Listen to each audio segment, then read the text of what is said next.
This video is sponsored by Full Moon Features. If you or someone you know loves horror collectibles, be sure to check out Full Moon's Tiny Terrors, the perfect gift this holiday season. For more information, click the link below, or stick around till the end of this video. Ho, ho, ho. Good evening, campers, dreamers, and babysitters. And yes, Merry Christmas, Happy Holidays, welcome back to Dismember. And yes, if you've been keeping up with us this month on the channel, everything is subtitled All the Creatures Were Stirring, which is very exciting. We're doing creature features all month long, or at least for the 12 days leading up to Christmas. We just talked about Gremlins for a little while, so you guys got to see that one and kick that off. What a wonderful trip down memory lane for us. But with all the attention that the big G has gotten recently with Godzilla, one of the things we had meant to do was have Luke sit down and check out not the most recent iteration of Godzilla, but one of them. And we're talking about 2016's Shin Godzilla here. This is a personal favorite of mine. It was definitely it was one of the first, I want to say first real Japanese Godzilla films that I got to see in theaters, like fully subtitled and everything. So it's a very seminal film for me, and I really just love the very different approach and take that they put on Godzilla here. And I think we meant to try to have this out before -1 came out, but, you know, just with all the screeners and busyness that we had, you know, this is just where it ended up falling, which I think is pretty fair, because as far as like Godzilla as a creature, as a monster, I'm just going to come right off the bat and say that I think this is one of the best representations we have of the real monstrous side of Godzilla. Yeah, it was definitely an interesting take. Again, when we talked Godzilla -1, I love Toho's kind of dynamic that they have. You know, he's not necessarily a protector. He's just, you know, this monster and, you know, almost an opposing force. And I love those stories because, you know, dealing in the shades of gray, I think that's really where you get your best storytelling, where you can kind of see everyone's point of view. So, you know, going into these Toho iterations here, I really do enjoy them. So I was curious what to expect with Shin Godzilla. I gotta say, I absolutely loved the opening here of how we get through and you kind of see this evolution. And I was so excited to see that, because at first I was like, what's exactly happening here? And then as he kind of evolves a little bit into, I don't know if it's like 15 minutes maybe, and then he's kind of the Godzilla that I know, I was like, oh, that was a really creative spin to really open this up. Oh yeah, no, and I think that that's one of my favorite elements to this entire take on Godzilla, was just that, yes, at the time, you know, the United States had finally struck some success in 2014 with, you know, Godzilla coming out over here. Very traditional style, what everybody was expecting and used to with Godzilla, which was still cool. But Toho really, again, wanted to shake things up. They wanted to make something really different and go back to the source material like the first film, which is very similar to their approach that they took with -1. However, this one, they really drew from a lot of the very off the beaten path, kind of more of like I believe it was more of like an anime style of bringing this one to life. One of those being the creator of a very famous anime. I've never seen it, but I've heard a lot about it, is Neon Genesis Evangelion. The director of this is also the writer on that, and one of the directors is they're kind of a duo working together on this. And yeah, that's just very odd looking, very different kind of evolving creatures, and that's what they brought to Godzilla here. And you're right, that's one of the best parts of this film to me, is just the subsequent evolutions that we get with Godzilla. It is something we have never seen before, and a very different approach to Godzilla himself. Like, dare I say, the most different than we've ever seen. Yeah, and you know, looking at this one, as I was watching it, you know, before we started recording here, I mentioned that, you know, it felt like they were explaining a lot of things to me that I had already knew. So I kind of looked into it a little bit just to see where this fell, and it's that kind of like a soft reboot, I guess.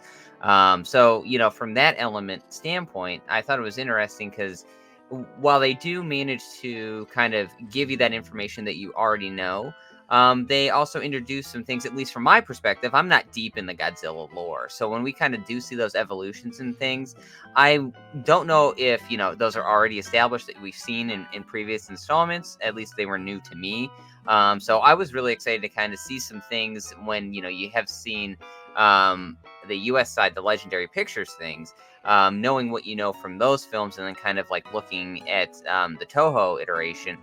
They brought some elements to me that I wasn't really aware of, or I don't know if they created on their own and kind of established some more lore. I don't know, but for me, I really hit the spot.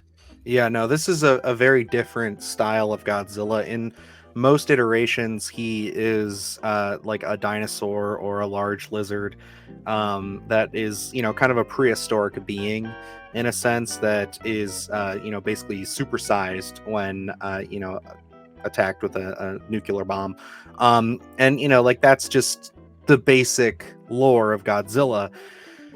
With this, it's more of a he's more of like this kind of this cell, this almost like microscopic amoeba like fish that is at the bottom of the harbor, and he feeds on this radioactive material that they dumped in there, and over time just gets bigger and bigger until finally he hits this new state of being. They consider Godzilla in this, which is I love this, is almost a new element of on the periodic table. And I don't want to cut you off there, but I just wanted to bring up as you were talking about how, he was eating this. I guess it was what, nuclear waste. I'm not Yeah, it was sure, like but radioactive nuclear yeah, waste. I absolutely loved that unveiling as they were like showing it at that bottom of the seafloor and everything. I was like, oh, that's a really fun spin on this, because I think at that point, as you do that, I think it does open up a whole bunch of different avenues in terms of whatever road they want to go down. After -1, I'm curious to see what that's going to open up. I love that lore that they established there because, yes, like you said, he's this big um, creature already. Like seeing Godzilla, everything that I've seen, it's already been, Godzilla. I already see his final form and all that stuff. But like this one, I love that kind of evolution and then that establishing of that lore, because that was something that intrigued me because I was like, I hadn't heard that before. So as soon as they unveiled that and they kind of that visual of I guess him like chomping on things, I thought was really well done. It was something that really excited me, and just the look of Godzilla in general I thought was really well done. Yeah, and this was, I will say this is the first time that Toho themselves actually went ahead and diverted from pseudomation. Just to kind of, before I get really deep into more of the evolutions of Godzilla, and the reason I want to bring this up too is because I don't think they could have done this version of Godzilla necessarily without CG. We're always talking about practical effects on this show and how we want practical as much as we can, but I just don't know if you could accomplish what they were able to accomplish here um, with without using CGI. And I think that there's some really solid points with it. I do think rewatching it pretty recently that there's a couple of moments on those, like the first two iterations, where it can look a little goofy. Some people will call that homage, but it's one of those things where it's like I had the same kind of criticism to Godzilla -1, even though you can really see the difference in just a few years of just how -1, it's just, I mean, they stepped it up so much more with their confidence level with the CGI. But this is their first attempt. I mean, they did build a suit, they did build a realistic prop and a puppet, and the directors just, they looked at it and they said, I just don't think this is going to work. I don't think this is going to sell. And that's again one of the biggest like leaps forward as far as them really taking a new approach to a Godzilla film here. Like this was that big first step for Toho.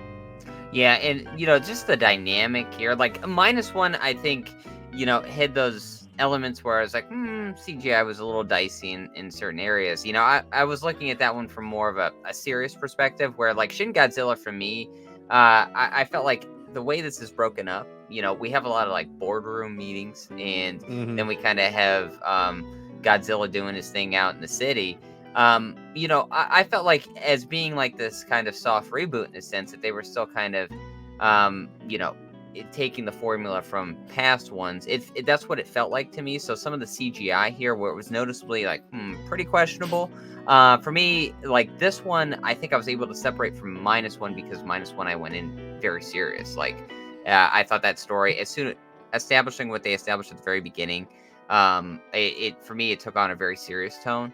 But like for Shin Godzilla, I think there's a serious tone there. But for me, I was almost looking at this as like they are paying tribute to all the past iterations of that thing, and kind of like almost taking what made those popular and then bringing them into more of a modern time and kind of tweaking the formula a little bit, I guess, if that makes sense. So for me, like the CGI here, while noticeably in some parts pretty questionable, I think for me, this one it was added to the charm for me. I don't know, in the viewing, so it almost complemented it in a sense. Yeah, and some of the elements that obviously we had talked about when we first talked about covering this was going to be a full podcast episode, and I still plan on doing that because there is so much that we can get into. But I do want to touch on, and then we'll kind of dive into your thoughts on the overall film here. But is that when it comes to this version of Godzilla and just his ability to have these forms, as they call them, or evolutions. Um, I love that they really just see this as an ever evolving um, circumstance where he's never fully going to get to a final form.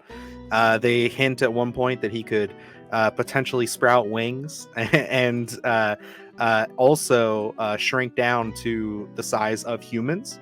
Is another thing that kind of it's. I know there's a lot of dialogue going on back and forth, but when they really get to that third act and they're talking about just the abilities that they could be endless with this thing, and I think that adds to that monstrous element, but it really adds in the sense to me, it really puts the god in Godzilla for me here as to where he uh his abilities know no bound. Like they really do make him this opposing force. And not to get too nerdy here, but if you look into it, the Japanese interpretation of the word shin, it's a symbolism. It's a symbolic term that means new, true, and God are essentially some of the ways that can be interpreted.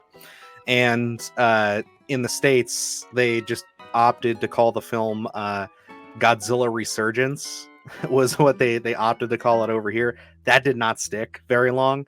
When it was set to come out in the States, it was just going to be Godzilla Resurgence, and they literally did that because Toho was like, well, Independence Day was huge. Independence Day Resurgence is going to be massive. So they were just like, let's just use that. It'll sell to an American audience really well. And it's just like, no, that like everybody just called it Shin Godzilla. And again, this was not as big of a success as like what we're seeing with Godzilla -1 right now. Like, I don't know when you're watching this, but as we're recording this, the film got extended. So we're on the 11th right now, which means that like it's got 3 more days to play in the States here, but it's cleaning up at the box office and it's so wonderful to see. I just wish this film would have gotten more eyes on it. And I think that with -1, it slowly is. I know I went to a bunch of points there, but I really think that they took some risks with this one. Yeah, and I think people are gonna look at Godzilla -1 and then get that itch to go back and revisit some of these, and Shin Godzilla is gonna be the obvious one because it's the most modern after that one. And I think it does complement it. I think it's different enough to you could almost separate both films. That's it, almost in my head. That's I've separated them Yeah. because I'm almost judging them on different criterias, which is interesting because I think especially something that came out in 2016, something that just came out in 2023, and to kind of have a different vibe completely, at least from my perspective, I think was an interesting take on it because I think it's one of those almost grab bags of what do I feel like watching right now, and you have the legendary stuff in the US, which is completely different than something like Shin Godzilla or Godzilla -1. But looking at this film, I think there's a lot of great stuff in here. Overall, I think Godzilla minus one still holds that top spot for me. I think it's just from a character development standpoint. This one, my critique here would probably be that there wasn't, a lot of character development. It was more dealing with the bureaucracy, but I also like that element of it, where it's like we're kind of diving into the political elements. I almost wanted them to dive a little deeper into those political elements and see how maybe some choices are really affecting the population as Godzilla is doing these attacks. But I really love these kind of boardroom meetings and almost kind of keeping that separate from, because we don't really see what's going on the ground in terms of, Godzilla minus one, such a heavy singular story of one particular person, whereas like we don't really see the people on the ground that much with Shin Godzilla. It's more so in the boardrooms kind of deciding what to do. But I also like that standpoint because it's like they're making these decisions without really knowing the people on the ground and how they're necessarily being affected. They're trying to make the best choices, but not really understanding what's going on. I would have loved to see them dive a little bit deeper into that, but I love those elements that they're bringing. Like I said, this is such a different film from what we had just seen with minus one. Yeah, no, absolutely. And that was some of my favorite stuff. Like, if you look into it too, the directors, especially our essentially our lead director here, which is let me go back to I really feel like I'm gonna butcher his name. Hideki Anno. I'm just gonna say Anno. He pulled from films like The Social Network being one of his biggest references to how he wanted to shoot the human scenes in this. He said he purposefully took from Fincher and was like, I want you guys to speak really fast. He's like, I want everybody to speak really fast. I want us to gun through the dialogue. I want the editing to be like quick and choppy and paste up real nice. And you can see that comparison. Like when you hear that, at least when I heard that, I was like, oh yeah, no, that makes total sense. Like, because how Fincher cut The Social Network together, that movie just moves. And this one does too. You jump from place to place to place, but you never get lost. And that's the thing that I really appreciate about it. I feel like from the first moment I saw this and sat down and watched it, I never get lost at all during those boardroom and sequences. And one of the things that I appreciate is that it's like it is almost criticizing its own government in a sense, because it's like, if they were dealing with a situation like this, and almost all Godzilla films criticize, Japanese government and the United States government, but it's one of those things where it's like their response time is so bogged down into how to deal with these situations that by the time they make a decision, the Godzilla is 3 steps ahead of them already. And it's like I love everything about that. And one of the elements, not to dive too back deep into just the look of Godzilla, but there's 2 elements that I really want to get your opinions on. And it's a big thing for Godzilla fans. It may not mean much to you, but this is definitely, it was a shock to many people, was how he utilizes his atomic breath and his atomic energy in this, and how he shoots it out of his back and out of his tail. That was pretty cool. So how do you feel about just that integration to him and that change? Okay, that's new because I was curious when he started shooting out of his tail. I was like, I don't think I've noticed. Never that done that before. Oh, This okay. is the only time he's ever done it out of his back or his tail. It took me by surprise, I would say, but it didn't it wasn't like a jarring thing. I thought maybe I was missing something, to be honest. I was like, No, well, sitting maybe in he the did that theater, somewhere. I was like, holy shit, what the Yeah. fuck is going on? Like, It didn't bother me too much, but for me, like him, the atomic breath is like, coming out of the mouth is usually, that's what I know. Yes. But like, so for me, it was a little weird. It wasn't jarring. I like you said, they're taking risks. They're trying to make something different. And I think, adding to that established lore to Godzilla and when you're trying to do a soft reboot like that and trying to establish different things, I think you start adding things like that because it doesn't necessarily take away from Godzilla as this creature. I think, it just almost makes him more of a threat. And plus, with these stages of evolution, there's no right or wrong. You know what I mean? Where it's like, hey, we can do whatever we want. It opens the door to so many possibilities too. Because did he split his mouth? Yes, he has a detached jaw in this, which I absolutely love. I loved it. I know. I don't think I haven't seen that personally Nope, anywhere. I don't think. it's also new. And I love that look. I was like, as soon as that part, because they do a close up, I think, at the very first time that he does it, and I rewound it because I was like, is that is he like splitting his mouth open right there? And it was like, Hmm. I love that look. Again, going in from that very beginning where he kind of has almost this weird look as he's like Lumbering slumbering through, yeah. along, and then finally he erects. I loved seeing that evolution on film. I thought it was really well done, and again, it adds something new to the Godzilla lore for me. Yeah, and I will say, like, not to get into spoilers for -1, because I know there's still probably people who haven't been able to see it, and they'll have to wait till it comes out on Blu-ray by the time this posts. But it's one of those things where I will say that the way that they handle Godzilla in this one, as far as like how they dispatch him in the end, um, I love one element of it. But if I had to compare the films, I think that -1 is a much more exciting and overall satisfying way to end the character. It's a much more unique way. Not to say that the coagulant angle isn't unique. It's just that's really where the film is kind of like, are we really just gonna put a bunch of tubes in his mouth and try to, you know, freeze him from the inside? Yeah, It feels very strange. And then also there is some logic gaps in that, in the sense of like, if he's able to evolve so quickly, you would think that he would be able to uh get the coagulant wouldn't be able to work fast enough. yeah, It's just like it's a little strange. I get it, it's different than just like blowing him up, or even just calling back to the oxygen destroyer, which I know all Godzilla fans want the oxygen destroyer, but it is, in a sense, I feel like Toho's hasn't done it, and they probably won't do it for a while, because it's just one of those things where it's like, it is a very safe and recognizable weapon yeah. for Godzilla fans. I don't know if you know what the oxygen destroyer is. Oh It's no. essentially a large explosive that takes all of the oxygen away. So when they hit Godzilla with it, it completely like sucks him up. It's like it takes all of his flesh and everything away. But they use it in the very first film. But They should have just got like a giant snow truck and then like blew it up. Oh, okay. I see what you're doing. I see.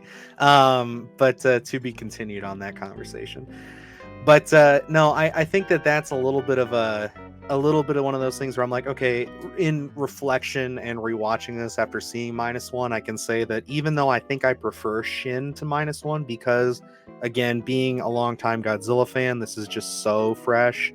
It's so unique. It's so different. And again, it does put the monster in, Godzilla King of the Monsters for me. It is one of those things where I do have to say that I just think that you're right. -1, in a sense, has this, very grounded, very focused story with our characters. I love all the characters to death in -1. And, it's one of those things where I think the ending overall is a bit more satisfying. And there are some things I really want to talk about for -1, but again, I can't talk about spoilers, because both this film and -1 end on shots that just kind of are like, ooh. And I want to get your opinion on that with Shin, because Shin's been out long enough. We can talk about it. It's been talked about to death. But that final shot on Godzilla's tail, how did you feel about that?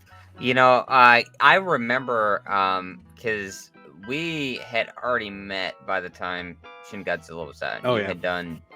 You had went to the theater and seen it, and then you were telling me about it. So being able to actually like see it, I love like social commentaries, underlying meanings in film, and I think again, putting some deeper things into Godzilla, because Godzilla is, um, you know, an all-time classic creature, been around for decades upon decades. He's as famous Um, as like Frankenstein and yes, Dracula. absolutely, and like for me, knowing what you know about Godzilla and you know, history and everything, it's one of those things where I think Godzilla has it started out with a deeper meaning, and then kind of just ends up being into the monster flick sometimes, and I could be speaking out of line, I don't know, because I haven't seen a Oh no, lot of the you're stuff. absolutely right. But to use this as a soft reboot, to give all those elements of the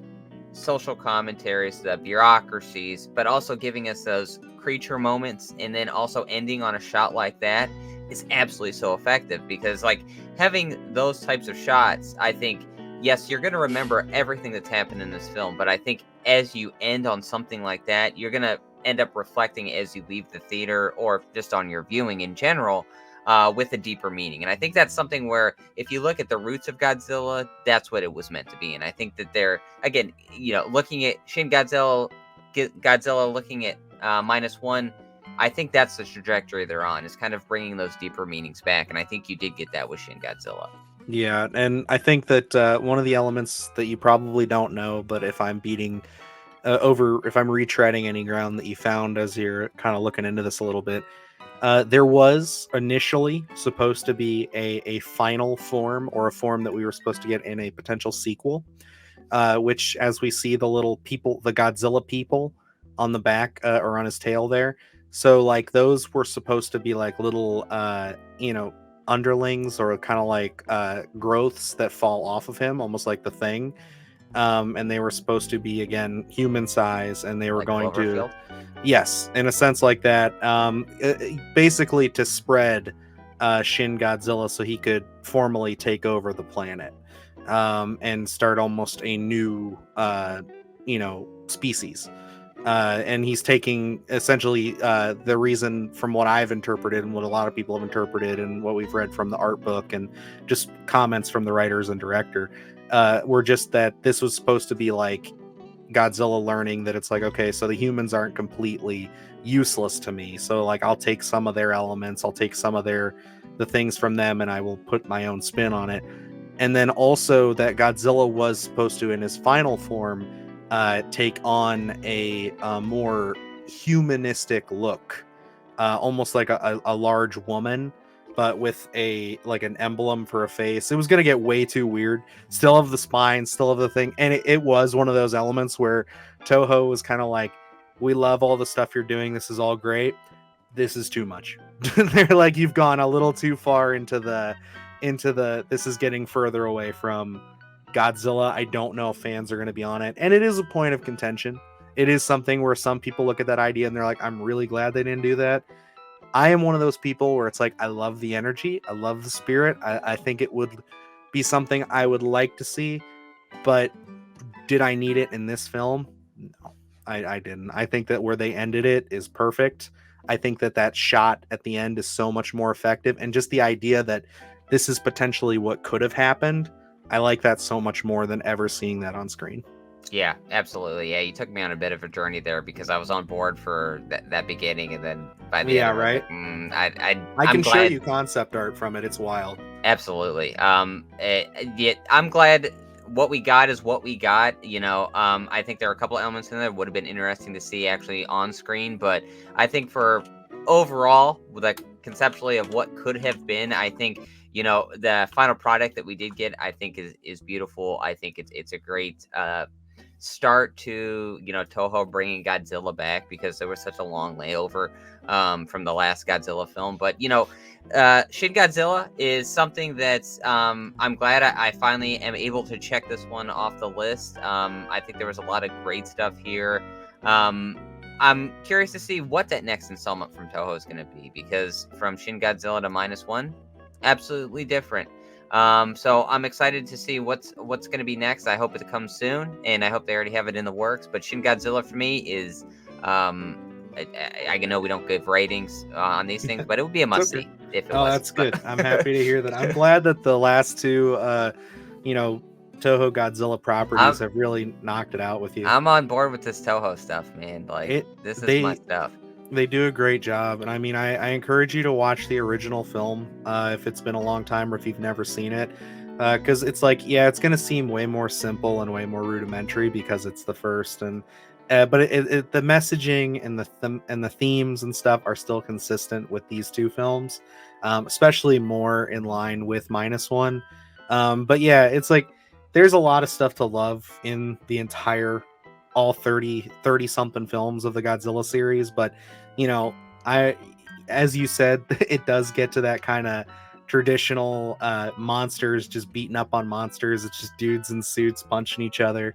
It gets goofy, it gets wild, it gets absolutely like laughable. But then there's other films like Godzilla versus Biollante, I think is one that you'd love. I'd love to see Biollante come into fruition. That's essentially a doctor who creates this plant, but feeds it both the DNA of his dead daughter and the DNA of Godzilla cells, and it creates this almost thing-like monster.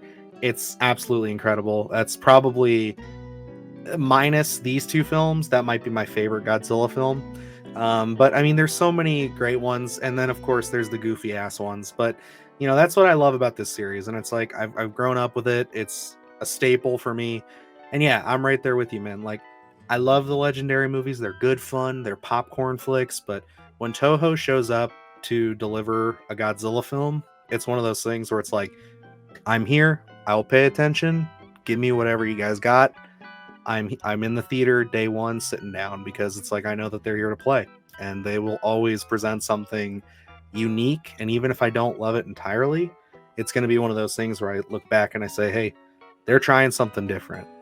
Yes, and what a time we're living in, because you look at before Shin Godzilla, and I know there was again a long layover of there hadn't been an installment in a while, but now with Shin Godzilla, shortly after, now we have minus one. Minus one's doing great in the theater. Inevitably, we're going to be getting another Godzilla film probably sooner rather than later after so much success. And